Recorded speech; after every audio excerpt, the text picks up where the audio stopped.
찾으셔야 후서를 찾을 수 후서가 3장까지밖에 없기 때문에 이렇게 많이씩 들치시면 그냥 지나갑니다. 베드로후서 1장 12절부터 21절까지 봉독합니다. 그러므로 너희가 이것을 알고 이미 있는 진리에 서 있으나 내가 항상 너희에게 생각나게 하려 하노라. 내가 이 장막에 있을 동안에 너희를 일깨워 생각나게 함이 옳은 줄로 여기노니 이는 우리 주 예수 그리스도께서 내게 지시하신 것 같이 나도 나의 장막을 벗어날 것이 임박한 줄을 압니다. 내가 힘써 너희로 하여금 내가 떠난 후에라도 어느 때나 이런 것을 생각나게 하려 하노라.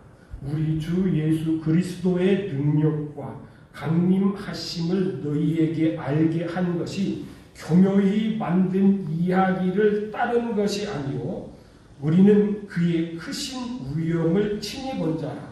지극히 큰 영광 중에서 이러한 소리가 그에게 나기를 이는 내 사랑하는 아들이요 내 기뻐하는 자라 하실 때에 그가 하나님 아버지께 존귀와 영광을 받으셨느니라. 이 소리는 우리가 그와 함께 거룩한 산에 있을 때에 하늘로부터 난 것을 들은 것이다. 또 우리에게는 더 확실한 예언이 있어 어두운 데를 비추는 등불과 같으니 날이 새어 샛별이 너희 마음에 떠오르기까지 너희가 이것을 주의하는 것이 옳으니라. 먼저 할 것은 성경의 모든 예언은 사서로의 풀 것이 아니니 예언은 언제든지 사람의 뜻으로 낸 것이 아니요 오직 성령의 감동하심을 받은 사람들이 하나님께 받아 말한 것이니라. 아멘.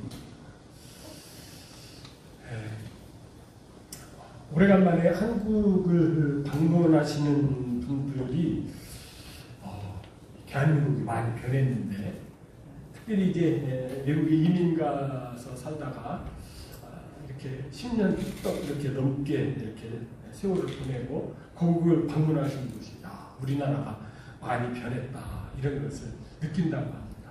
그리고 무엇을 통해서 우리나라가 많이 변했다고 그렇게 느낄까요? 길이 변했답니다. 길이 훨씬 넓어지고 포장이 잘 되어 있고 특별히 그 길 위에 자동차들이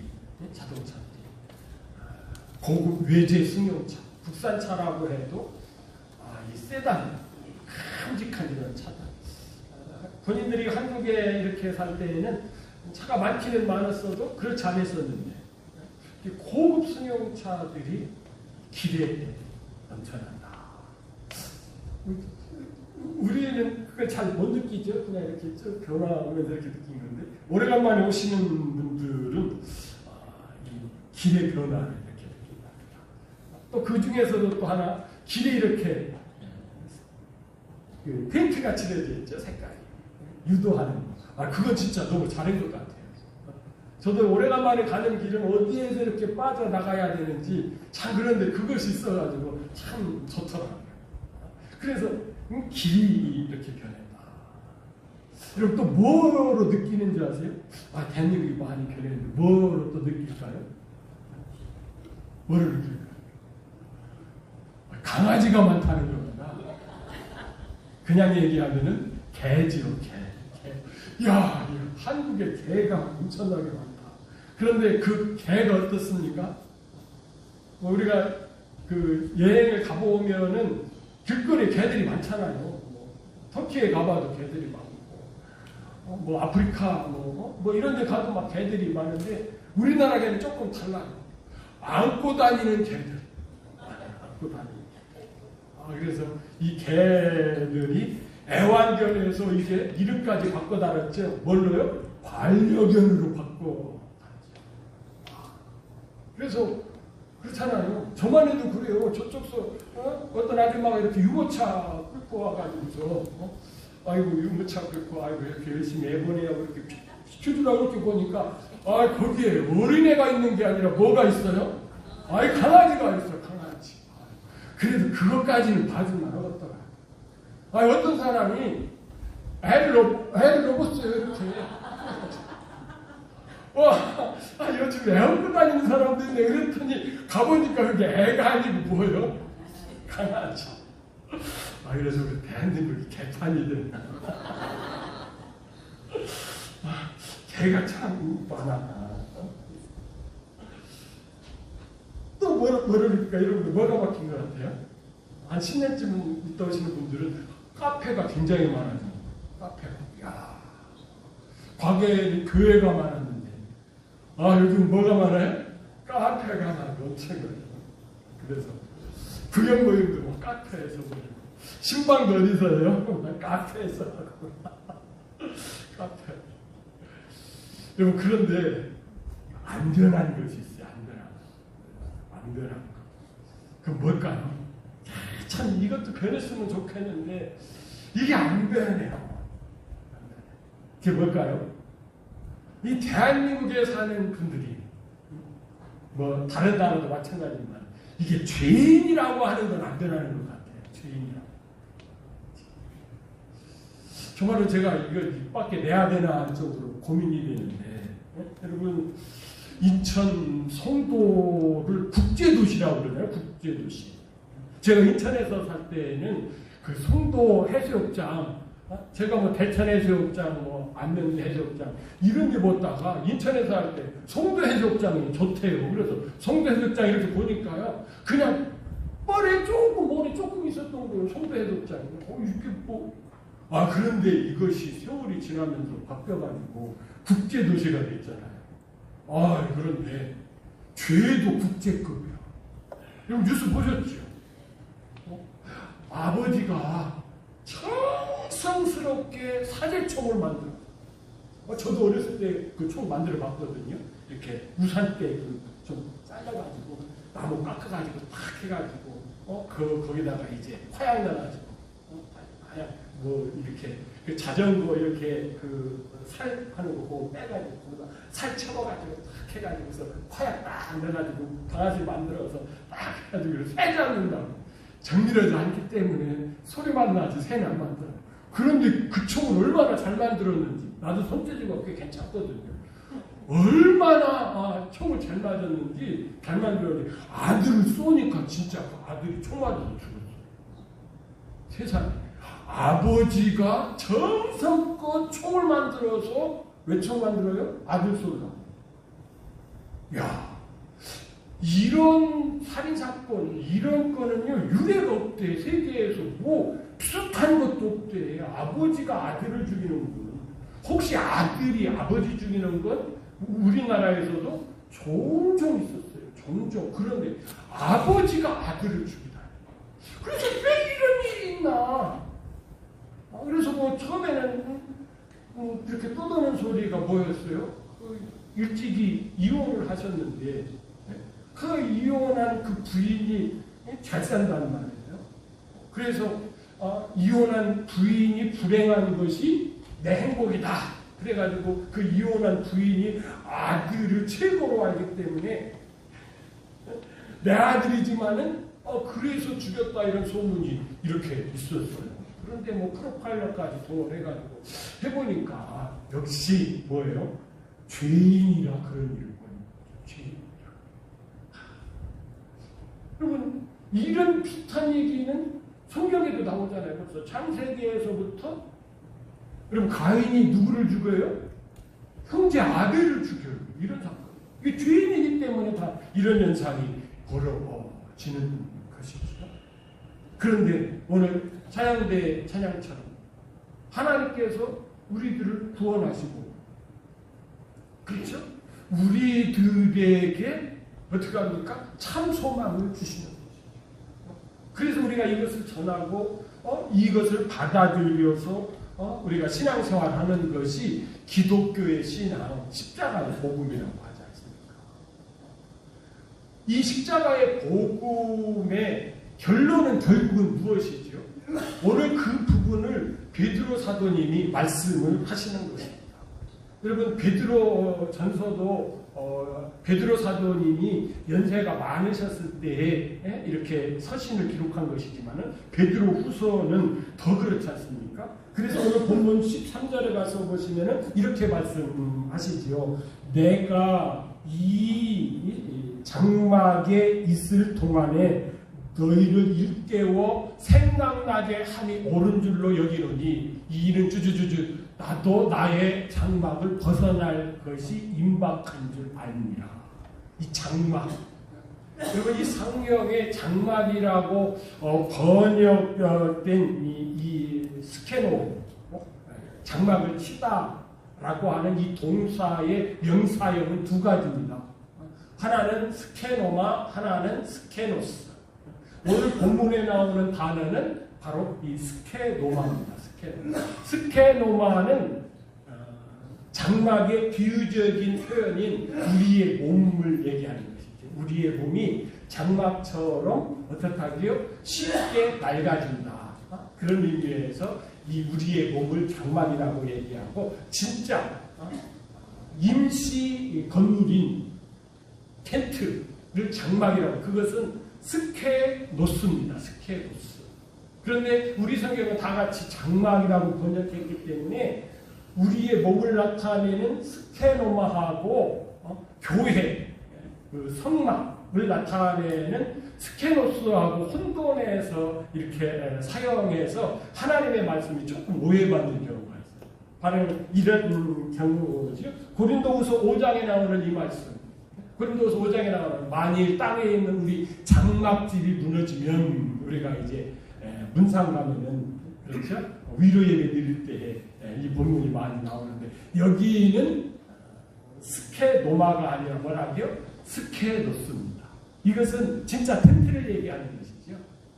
그래서 고린도후서 5장 1절에 있는 말씀은 이 스케노마, 구약으로 얘기하면 성막, 신약으로 얘기하면 뭐죠? 교회. 교회가 예수님이 재림하실 때에 하늘들로 휴거된다, 들림받는다 라고 하는 그런 뜻이죠. 그래서 이것이 이제 요한계시록에 가면은 이 교회의 완성, 교회의 완성. 이제 이기는 자들이, 믿음을 끝까지 지킨 자들에게 하나님께서 어떻게 한다고요? 장막을 치신다, 텐트를 치신다 라고 하는 것이고, 그것이 이제 발전하는 것이 우리가 오늘 교동으로 했던 이사야서 65장에 나오는 새 예루살렘, 새 하늘과 새 땅, 새 예루살렘과 이렇게 연결되는 말씀인 것이지요. 그런데 오늘 본문은 이 임시 거처인 스케노스가 아니라 뭐라고요? 우리 몸인 스케노마. 이제 베드로 사도님이 영적으로 느끼고 있어요. 하나님께서 나를 부르실 날이 얼마 남지 않았다 하는 것을 느끼고 있는 것이지.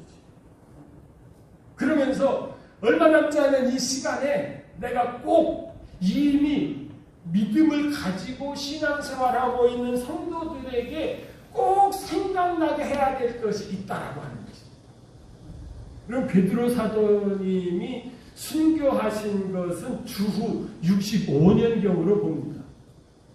어떤 학자는 베드로 사도님께서 예수님보다 나이가 많았다라고 이렇게 말씀하시는 분도 계시고, 예수님보다는 적었다 이렇게 하시는 분이시기 때문에 우리가 이제 대충 이렇게 생각을 해보면은 예수님께서 영년에 출생하셨다고 보통 우리가 알고, 그것을 계산해서 이제 주전이 나누어지잖아요. 그러면은 베드로 사도님의 나이가 한 65세 전후가 되었다라고 하는 것이죠. 그때 이 베드로 사도님이 속해 있던 사회의 정치적인 상황은 어떻지요? 로마 제국이, 여러분 네로라고 하는 황제는 여러분들이 잘 아시죠. 이상한 사람이 황제가 되었어요. 머리는 비상한데 그 취향이 좀 이상하잖아요. 이 로마 제국을 더욱 강하고 이렇게 경제적으로도 든든한 이런 나라로 통치해야 되겠다는 개념보다는 자기의 취미 생활을 열정인 적입니다. 그러다 보니까 어떻게 돼요? 이 기독교에 대한 복음에 대한 핍박이 스물스물 영적으로 일어나는 것을 보게 되죠. 그것과 베드로 사도님의 이 죽음과 어떤 관계가 있나요?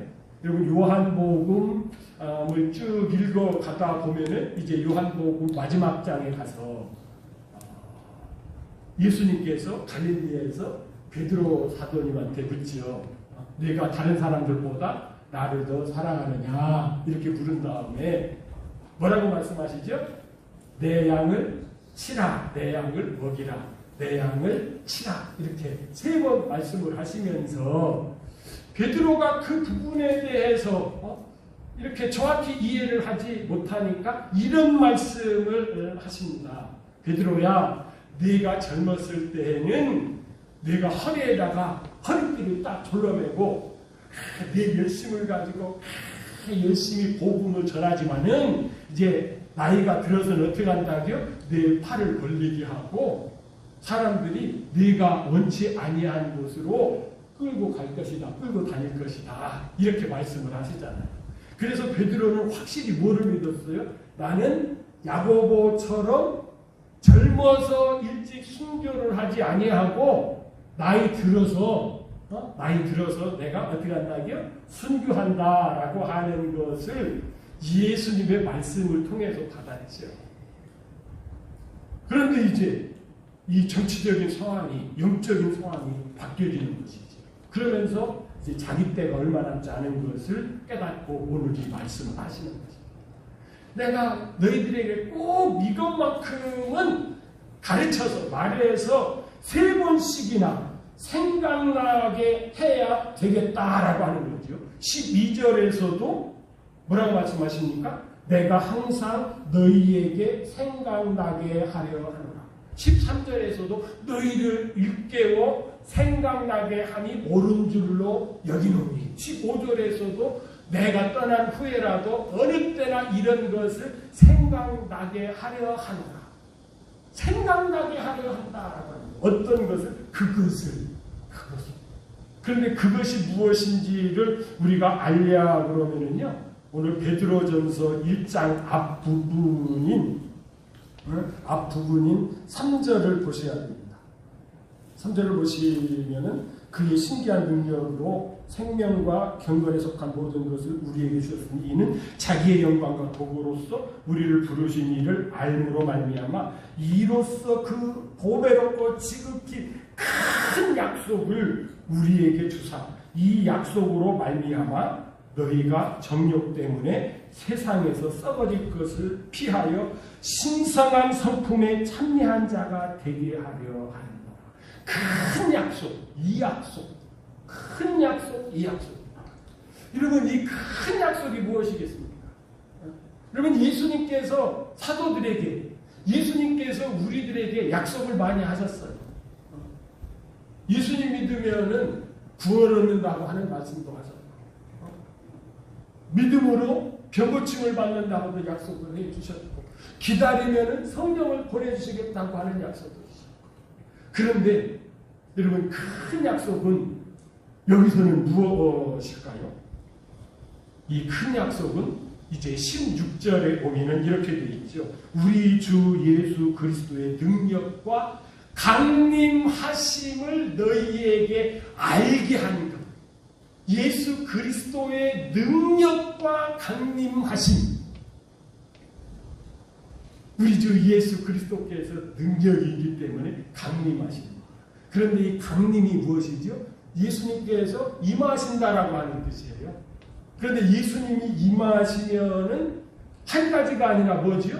2가지예요. 그래서 예수님께서 초림하시는 것도 강림이고 예수님께서 재림하시는 것도 강림입니다. 그러면 여기서는 초림을 얘기할까요? 재림을 얘기할까요? 재림을 얘기하는 것이죠. 그런데 사실은 성경에서는 어떻습니까? 주님의 재림과 주님의 초림을 한 포인트로 얘기하는 성경 말씀이 많이 있습니다. 특별히 여러분 우리가 오늘 이렇게 교동으로 했던 이사야서 65장을 읽어보시면은 어떻습니까? 이것이 초림과 재림이 혼돈에서 나와요.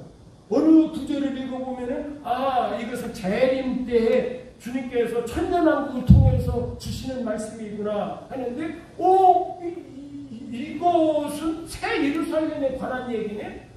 이 부분은 예수님께서 초림하셔서 하나님의 나라가 시작되는 것을 얘기하네. 이렇게 되는 거죠. 왜 그렇죠? 왜 그러냐면은 이 하나님께서 선지자들에게 하나님의 뜻을 이렇게 보여주시지요. 그래서 이 선지자라고 하는 뜻이 프로페테스에서 이 프로라고 하는 건 곽두로라고 하는 것이고 페토스라고 하는 것은 여러분 포토, 영어로 하면 포토, 사진이잖아요. 사진. 그래서 하나님의 속마음을 이렇게 사진 찍듯이 아니면은 이렇게 그림을 그리듯이 아니면은 글로 아니면 말로 잘 표현해서 우리들에게 전달해 주는 것이 누구라고요? 선지자예요. 선지자. 그런데 이 선지자들이 하나님의 속마음, 하나님께서 계획하시고 계신 주 예수 그리스도의 초림과 재림을 좀 시간상으로 먼 데서 이렇게 보면은요, 그것이 한 초점으로 보여요. 제가 여러분들 앞에 이렇게 보여드릴게요. 이게 뭔가요? 볼펜이요, 볼펜. 그런데 여러분 이렇게 앞에서 이렇게 보시는 분들은 여기 하얀 것만 볼 거예요. 그래서 목사님 우리들에게 보여주시는 저 볼펜은 하얀 것이구나. 이렇게 볼 수 있는데 여러분들이 가까이 와서 보면은 이 하얀 부분만 있는 것이 아니라 그 뒤로 이렇게 가지고 펼쳐주고 이 뒤에 빨간 부분까지 있단 말이에요. 그래서 어떤 선지자들이 볼 때에는 예수님의 강림하심을 볼 때 이 앞부분만 봐요. 앞부분만 보니까 이것이 다 혼재되어서 특별히 구약 성경에는 그렇게 더 나오죠. 그래서 예수님의 재림이나 또 예수님의 초림이나 그런 같은 시각을 이렇게 해서 혼돈해서 그렇게 나오는 것이죠. 그래서 여러분 우리가 오늘 불렀던 179장 찬송가도 가사가 어떻습니까? 이런 것들이 혼돈에서 이렇게 혼재되어서 나오죠. 그런데 여러분 이 주님의 이 재림을 오늘 말씀에 있는 것처럼 오늘 말씀에 뭐라고 말씀하니까 19절 보시면 이렇게 말씀하시죠. 또 우리에게 더 확실한 예언이 있어 어두운 데를 비추는 등불과 같으니 날이 새어 샛별이 너희 마음에 떠오르기까지 너희가 이것을 주의하는 것이 옳으니라. 주의하는 것이 옳으니라. 여러분 지난주에도 주의에 대해서 말씀드렸죠. 바리새인의 누룩과 사두개인의 누룩을 어떻게 해라? 주의하라. 이 주의하라고 하는 이 단어는 프로코스입니다. 프로코스. 그러면 지난주에 생각했던 것도 마찬가지로 프로코스예요. 프로코스. 그 다음 슬라이드 주실래요? 여기 프로코스잖아요. 주의하라. 프로코스. 유의해보라는 얘기예요. 여러분 우리가 겨울철에 이렇게 운전을 하다 보면은 평소에 없던 이런 표지판이 있죠. 특별히 고속도로 같은 데 이렇게 프레카드를 여기 쏘고 이것은 블랙 아이스가 있는 곳이니까 어떻게 하라고요? 주의해라. 주의해라. 평소처럼 휙 지나가다가는 어떻게 된다고요? 미끄러져서 교통사고가 난다. 그러니까 거기는 잘 살피고 가라. 뭐를 지금 주님께서 주의하라고 하는 것이에요? 그리스도의 재림을 주의해서 좀 봐라. 주의해서 좀 봐라. 주의해서 보면은 그것이 표가 난다는 거예요. 예수님의 초림하실 때하고는 다른 그런 모습들이 있다라고 하는 것이죠. 그것을 잘 살펴서 내가 지금 나이가 이렇게 많아서 얼마 안 있으면 순교를 할 텐데 순교한 후에라도 무엇이 생각나게? 주님의 재림이 생각나게. 그러니까 이 베드로 사도님은 이제 사도로서 그리스도의 교회의 기초석을 이렇게 평생 놓으셨는데 그 놓으면서도 항상 마음에 가졌던 것은 무엇이지요? 예수님께서 뭐 하신다? 재림하신다라고 하는 것입니다. 그러면서 그 베드로가 특별히 예수님이 다시 오신다라고 하는 이것을 생각할 때마다 그 마음 가운데 떠오르는 것이 있었습니다. 그것이 무엇이지요? 예수님께서 베드로와 야고보와 요한 이 세 제자를 데리시고 어디에 가신 것? 오늘 본문에는 그것을 거룩한 산이라고 하고 우리가 보통은 뭐라고 그러죠? 변화산이라고 하죠. 변화산. 예수님께서 이제 공생의 기간 동안에 이제 갈릴리 사역을 다 마치시고 이제 예루살렘에 올라가서 십자가를 지심으로 말미암아 그리스도의 사역을 완성시킬 그 시점에 제자들을 데리시고 가이사랴 빌립보 지방에 가셔서 제자들에게 이제 내가 교회를 세울 거야 말씀을 하시고 베드로와 야고보와 요한을 또 따로 데리시고 어디로 갔다고요? 높은 산으로 올라가셨지. 여러분 그때에 예수님께서 하신 말씀이 있죠. 여러분 그 하신 말씀 여러분 혹시 기억나십니까? 안 나시면은 여러분 마태복음 16장을 한번 찾아보십시오. 마태복음 16장에 예수님께서 이제 교회를 세우시겠다 신앙 고백을 들으시고 교회를 세우시겠다라고 말씀하신 내용이 나오고 16장 마지막에 가서 보시면은 이런 말씀이 있습니다. 다 같이 읽을까요? 시작. 진실로 너희에게 이르노니 여기 서 있는 사람 중에 죽기 전에 인자가 그 왕권을 가지고 오는 것을 볼 자들도 있느니라. 여러분 예수님께서 왕권을 가지고 오실 때에는 초림하실 때인가요? 재림하실 때인가요? 재림하실 때요. 초림하실 때에는 예수님께서 왕이시지만은 뭐라고 말씀하셨어요? 빌라도 앞에서 얘기했잖아요. 내 나라는 여기에 있는 게 아니야. 그러니까 빌라도가 마음을 쓸어내렸죠. 이 사람이 반란을 일으킬 줄 알았더니 그건 아니구나. 이렇게 쓸어내렸죠. 왜요? 예수님께서 초림하실 때에는 십자가에 죽으심으로 오신 것이에요. 그러나 재림하실 때에는 왕권을 가지고 오시거든요. 이 말씀을 하실 때에 예수님이 재림하실 때까지 이렇게 살아있는 제자가 있다라고 하는 것처럼 말씀을 하셨거든요. 그런데 베드로는 그렇게 오해를 한 것이 아니라 이제 17장으로 딱 넘어가서 무슨 현상이 벌어졌어요? 예수님께서 변화산에 올라가셔서 변화되셔서 평소의 모습하고는 달라요. 십자가에 못 박혀 죽으시러 오셨던 어린 양으로 오셨던 예수님의 모습하고는 달라요. 어떻게 해요? 변화시키지요. 얼굴이 어떻게 됐다고요? 해같이 빛납니다. 해같이. 이것은 여러분 우리나라의 이 화장술이 최고인 걸 아시죠? 최고예요. 우리나라의 이 강남뿐만 아니라 이제는 천안도 그렇더라고요.